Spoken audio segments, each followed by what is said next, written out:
ನಾನು ಉಳಿಸೋದು 45 ಲಕ್ಷ. 1,44,00,000 ಆಗಿರುತ್ತೆ 30 ವರ್ಷಕ್ಕದು. ಪ್ರತಿ ವರ್ಷ 1,50,000 ಕಟ್ಟಿದರೆ ಆ 1,44,00,000 ನಾನು ಮುಂದೆ ನನಗೆ ಬೇಡ ಅಂತ ಅಂದಾಗ ವಾಪಸ್ ತೊಗೊಬೋದು. ನಾನು ದುಡ್ಡನ್ನು ವಾಪಸ್ ತೊಗೊಬೋದು. 1,44,00,000 ವಾಪಸ್ ತೊಗೊಬೋದು. ಇಲ್ಲ ನನಗೇನಾದರೂ ಆಯಿತು, ನನ್ನ ಹೆಂಡ್ತಿಗೆ ವಾಪಸ್ ಕೊಟ್ಬಿಡ್ತಾರೆ, ನಾಮಿನಿಗೆ, ಆ ಥರ ಮುಂದುವರಿಯುತ್ತೆ. ಭಾಳ ಒಳ್ಳೆ ಸ್ಕೀಮು. ಅದಕ್ಕೆ ತೆರಿಗೆ ಇಲ್ಲ, ಆ ಅಮೌಂಟಿಗೆ ತೆರಿಗೆ ಇಲ್ಲ.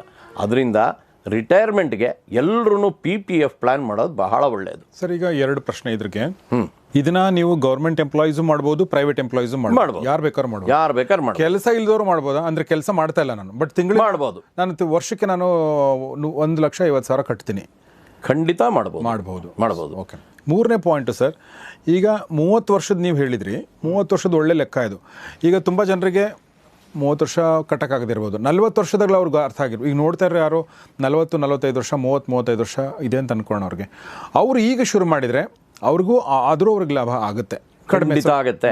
ಆ ಸ್ಕೀಮ್ ಇರೋದೇ 15 ವರ್ಷ. ಆಮೇಲೆ ನೀವು ಎಕ್ಸ್ಟೆಂಡ್ ಮಾಡ್ಕೊಂಡು ಹೋಗ್ಬೋದು. ಓಕೆ. ಅದನ್ನು ಎಷ್ಟು ಸಲ ಬೇಕಾದ್ರೆ ಎಕ್ಸ್ಟೆಂಡ್ ಮಾಡ್ಬೋದು. ಅದರಿಂದ ನಾನು 30 ವರ್ಷ ಅಂತ ಹೇಳಿದೆ. ನಿಮಗೆ 45 ವರ್ಷ ಅಂತ ಇಟ್ಕೊಳ್ಳಿ ಸರ್. ಇವತ್ತಿಂದ ಕಟ್ಟಕ್ಕೆ ಶುರು ಮಾಡಿ. ಇವತ್ತಿಂದ ಪ್ರತಿ ವರ್ಷ 1,50,000 ನೀವು ಕಟ್ಟಿದರೆ 15 ವರ್ಷಕ್ಕೆ ನೀವು ಎಷ್ಟು ಕಟ್ಟಿರ್ತೀರಾ?